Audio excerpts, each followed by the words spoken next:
Assalamualaikum warahmatullahi wabarakatuh. Baiklah, kembali lagi dengan saya Ilham Yunef, berasal dari kelas 1E dan NPM saya 203510543, Prodi Teknik Informatika dan mata kuliah Pengenalan Teknologi Informasi. Di sini saya akan membahas sedikit tentang analisa sistem komputer perusahaan Google.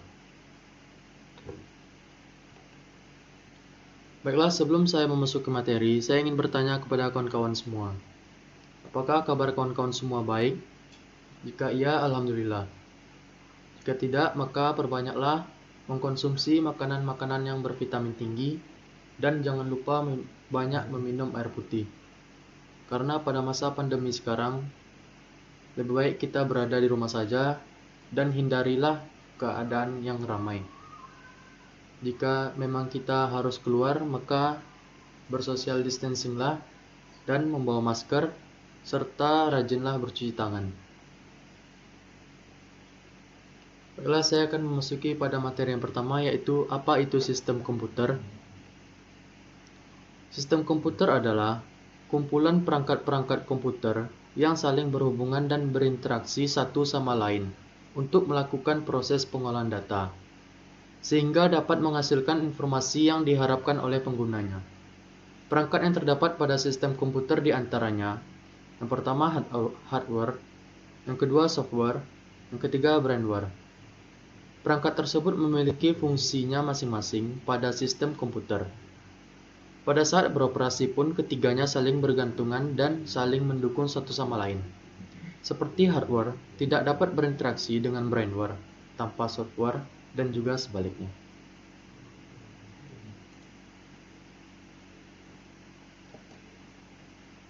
Baiklah, di sini saya akan menganalisa tentang Google Chrome. Google Chrome adalah peramban web lintas platform yang dikembangkan oleh Google. Ini pertama kali dirilis pada tahun 2008 untuk Microsoft Windows.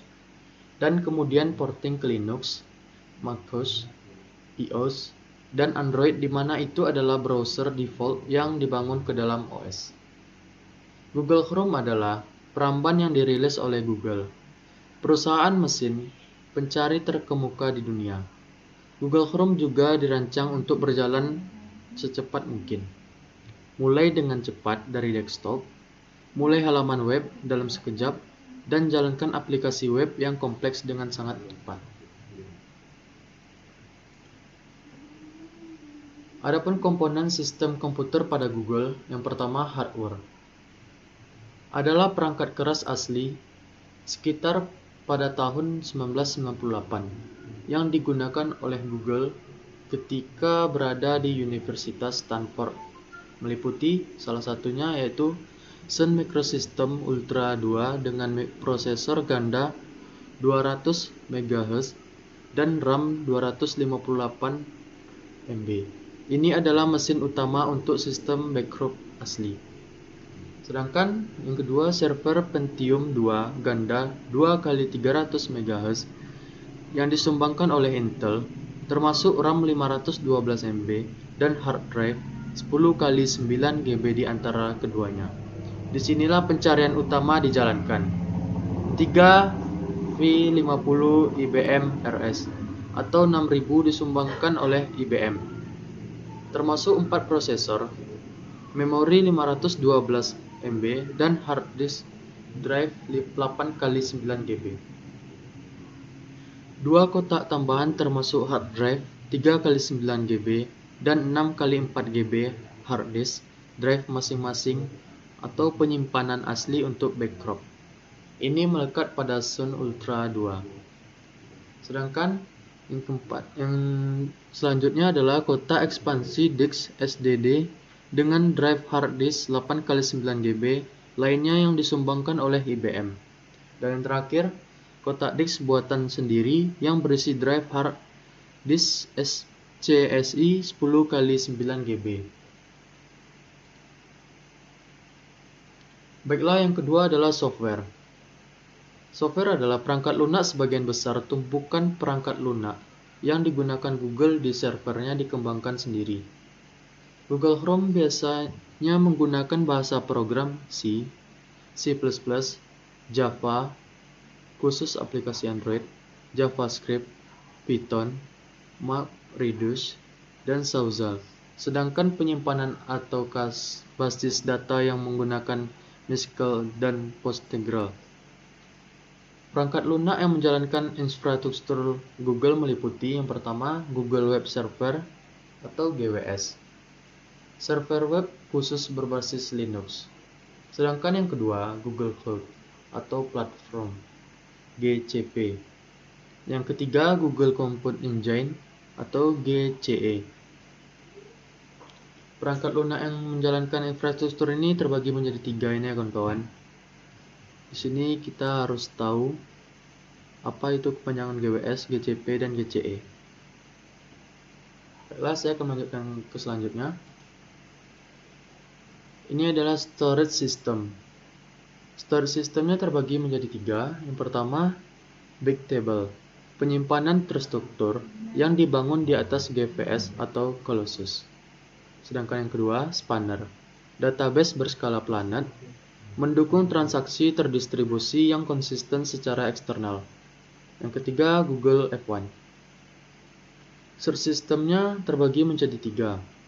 Yang pertama, Tera Google, yaitu indeks pencarian besar Google. Yang kedua, Caffeine atau Percolator, sistem pengindeksan berkelanjutan, diluncurkan pada tahun 2010. Yang ketiga, Burung Kolibri, pembaruan indeks pencarian utama, termasuk pencarian kompleks dan pencarian suara.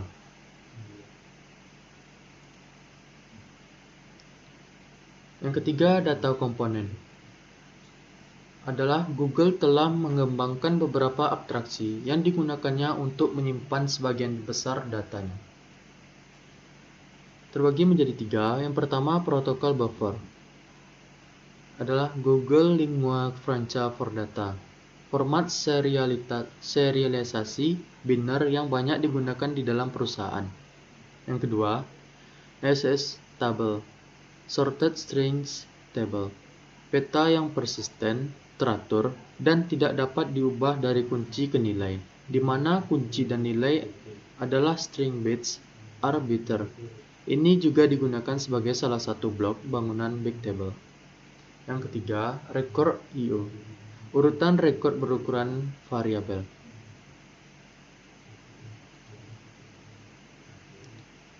Dan yang keempat, communication component, adalah menggunakan router switch radix tinggi yang dibuat khusus dengan kapasitas port extern 128 x 10 GB untuk jaringan area luas, menjalankan tidak kurang dari 2 router per pusat data untuk redundansi. Kami dapat menyimpulkan bahwa jaringan Google berskala dalam kisaran terabit per detik, dengan 2 router yang dimuat penuh. Bandwidth 2 bagian berjumlah 1280 GB atau per second. Adapun jenis komputer yang digunakan, pertama, superkomputer. Superkomputer adalah sebuah komputer yang memimpin di dunia dalam kapasitas proses, terutama kecepatan perhitungan pada awal perkenalannya, dan Google menggunakan superkomputer kepunyaannya D-Wave System dengan tipe D-Wave 2000 Qi yang memiliki satu buah CPU, Quantum Processor Unit. D-Wave 2000 Qi merupakan QPU sekitar 512 qubit prosesor. Kategori sistem komputer terbagi menjadi dua. Yang pertama, multitasking atau multitasking system. Yang kedua, sistem waktu nyata atau real-time system.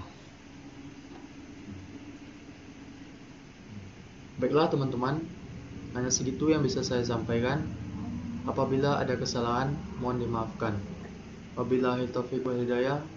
Assalamualaikum warahmatullahi wabarakatuh.